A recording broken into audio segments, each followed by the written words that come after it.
העיניים, בטח שוב תגלגלי. את מלכה אבל עדיין לא כזאת שלי. נו תעזבי לי את הידיים, אתה בחוץ שוב תגלי, וימחאו לך שוב כפיים על איך שעזבת אותי.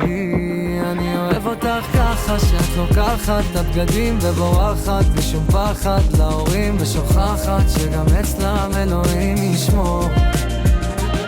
ושוב נראה אותך במצב שאין אותך, וואלה מכבה אותי וגם לא מכבד אותך. מאמי הסלון שלי עדיין מחכה רק לך, גם ההיגיון. מי ישמור עלייך? מי ייקח אותך הבא?